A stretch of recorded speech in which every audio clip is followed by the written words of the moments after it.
Magandang tanghali po sa inyo lahat. Ako nga pala si JM Kachuchoy. At narito naman po tayo para magbigay na naman ng kasiyahan sa ating mga manonood. At meron po tayong challenge na gagawin ngayon.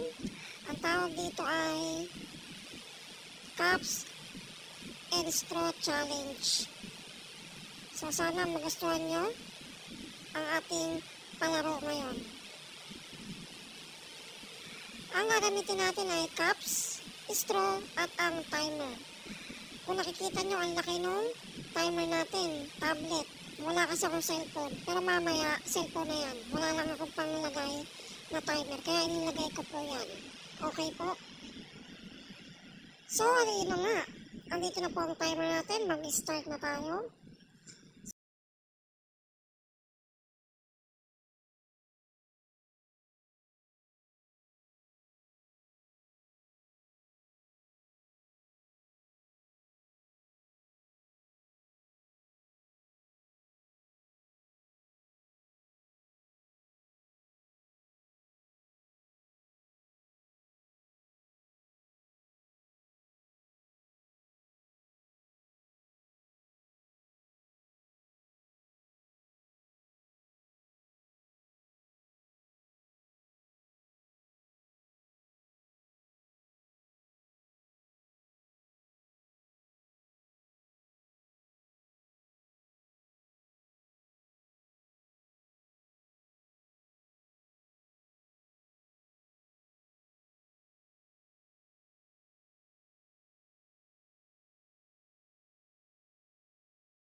Balik tayo sa challenge natin. Ito palang challenge natin ay gawa ni Mumay. Ay, hindi. Ako pala yung nagpaano nito. Nagpa-challenge. Kasi sunod na challenge naman natin, may gawa naman nun si Mumay naman.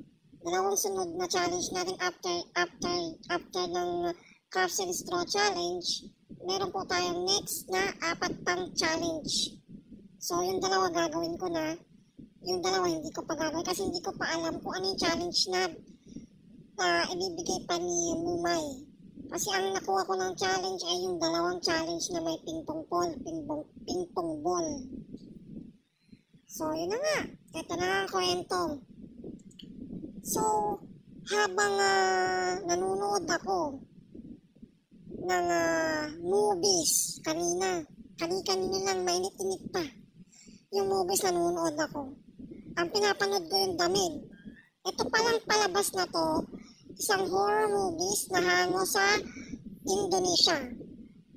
So ngayon, meron palang dalawang magkapatid.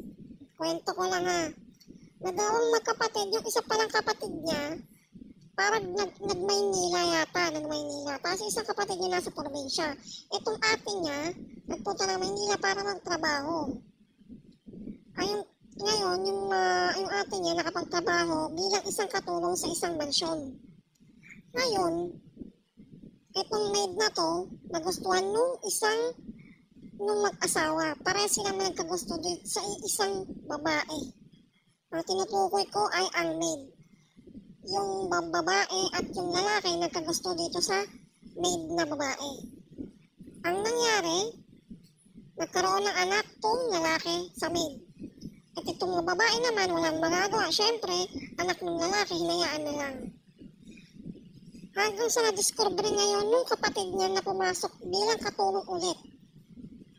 Na-discover niya na ang namatay pala sa mansion na yun ay ang kanyang kapatid. Kaya ang ending ngayon is para nagiganti ngayon yung kapatid niya.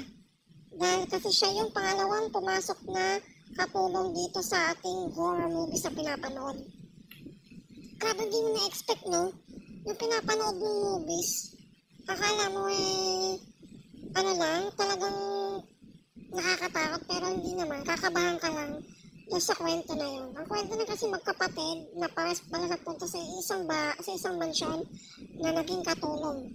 Kaya lang, minalas lang yung yung panganay na kapatid niya dahil namatay sa CR.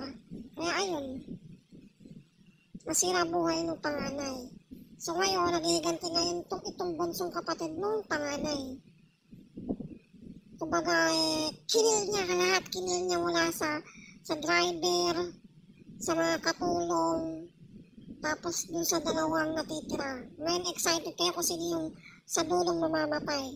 So, panoorin niyo yung The Maid na yung sinasabi ko. Guys, panoorin niyo The Best, The Maid. Okay, panoorin niyo po. Title niyan, The Maid, sa Netflix. Thank you nga pala kay Miss RM Light sa kanyang Netflix. And of course, sa palaro niya na to, na Cups and Straw Challenge. Sana nagustuhan niyo aking kwento. So, yun lang po. Paalam. Thank you very much.